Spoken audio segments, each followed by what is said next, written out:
which is get in the boxing ring, which is put on the gloves, start to fight, start to stand up for myself, start to annihilate the weakness inside of me, start to confront every single thought that's ever said, you're not good enough, you're not worthy, you're not ready yet, you're scared, walk away, just stop now. For all of that to be confronted day to day, week to week, every bit of it completely confronted head on, and for it to be stripped back. And it's the most revealing, the most humiliating thing. You know, it's like that Mike Tyson said it, everyone has a plan till they get punched in the face. Well, the self-image, the fabrication of who we think we are, when life punches us in the face, when struggle hits us, it reveals the weakness.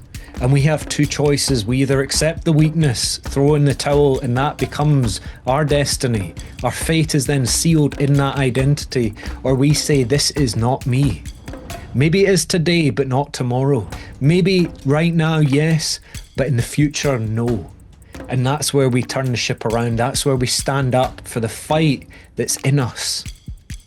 If you've lost that fight, if you've lost that vigor, if you've lost that masculine potent force, that leadership that dwells within you, it's because the wet leaves have been placed upon your fire, your burning heart, your passion, and it's weighing on you.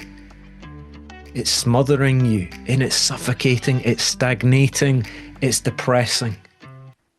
But for you to be here, the life still dwells. And this is our opportunity, my friend. It's for us to reclaim ourselves, to remember ourselves, to reconnect with that vision. You know, I've been training Muay Thai for 3 years or so. It wasn't until New Year, a week into New Year, I joined a boxing gym, and it was up in Scotland very briefly as I was visiting family. I got absolutely exposed. Cardio in tatters. The power of these guys, punches, you know, as they're smacking the bag. Proper athletes. And I'm looking at these guys thinking, Lewis, there's another mountain. There's another peak. You know, humiliating, humbling, but necessary to reveal the weakness, to reveal the rough edges that need to be refined. As we sharpen the tip of the spear, this is our opportunity, my man. It's not about the body, it's about who you become. It's about your being, your consciousness, your comprehension of life, yourself, and the world that you exist within whilst you are here. There's a time for physicality. There'll be a time to retire. There'll be a time when the grey hair comes in and the body fades and it gets stiff and injuries start happening and we're unable to move. But don't be the man on your deathbed who doesn't know who he is, who has never tested his ability, who's never tested himself, who's never been face down in the mud, picking himself up piece by piece. This is your opportunity. Shatter the beliefs that are weighing you down. Shatter the beliefs that are looming over you and reclaim your vision again, my friend. Cast off the shackles that are holding you down. Reclaim what you're willing to live for and die for. Again, it's not about the gym. It's not about the muscles. It's not about the six-pack. It's not about the girlfriend. It's about reclaiming who you are and standing in who you are confidently with a knowing, not a pretense, not a, I hope I'll be this way. That's the most insecure, unsteady foundation you can place yourself in. That creates a disbalance, that creates a leaning from your center. You must find yourself in the pain of life, of challenge, of these humiliating moments. You must find yourself.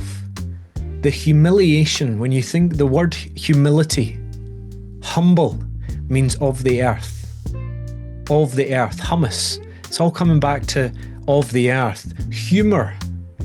Humorous. Oh, they're so humorous.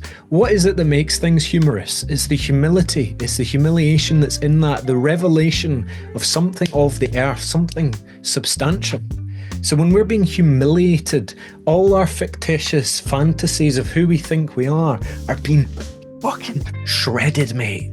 They're being shredded in the fire, and we are being revealed to ourselves in our life. We are being revealed. We are being shown who we really are. And it's not who I thought I was. So who am I? And it's a bottomless pit. And you will fall and fall and fall and fall until you hit that rock bottom. Until you hit that rock bottom. And in some moments you might even want to die, because it's so revealing. It's so humiliating. But it's in that process of dying before you die that you find that solid ground to begin to stand on. And trust me, when you find that solid ground and you're willing to stand up once more and fight for who you truly are, you will begin to find that steadiness and that composure and that confidence. Even the word confidence, confidence, to confide in someone is to trust someone. But you cannot trust yourself until you have reached that rock bottom and you are standing securely on it, with a deep knowing in your being, I can handle this. I can handle this. And this applies to everything in life. The new job, for example. Think about a beginner in a new job role. Oh, twitchy, like what's happening here? How do I handle this? Manager, boss, can you help me with this? They're insecure because they're not certain yet. They've not handled the negotiations, the testing time, the challenges, the criticism. But as they do, and as they stick with that humiliation, they find the solid ground and they begin to build on it. 10, 20, 30 years later, people are looking at them thinking, wow, you're incredible. You're incredible.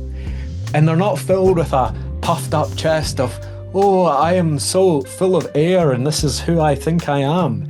They're looking at you with an unwavering presence, knowing who they are and what they stand for. And that's a remarkable thing. That to me is the direction that we as men should be headed. To find that, to stand in ourselves and live our life from that place. All the other external stuff, just vanity, just entertainment. It's coming, it's going. But to know who you are and to weather the storm and stand in who you are and build a life from who you are that's truly authentic, that's truly real, that's truly humble and of the earth. That is life, my friend, and it's the life that's in you, because you're not separate from life. You are life. But we need to separate the lies from life. If you're stagnant but you have a youthful vigor, if you know there's more to live for, but you're not quite there yet, you're not quite connected to it, you're feeling numb, apathetic, checked out, whatever the thing is, whatever the story is, it's a lie. It's a lie. We must separate the lies from the life that's in you and begin to honour that. This will need to be another video for another day, but how do we connect with that life? In summary, presence. We must separate the lies, the fictitious stories and narratives from the presence of the life that dwells within us, that is current in us. Moment to moment to moment, we need to come into union and connection and realization of that.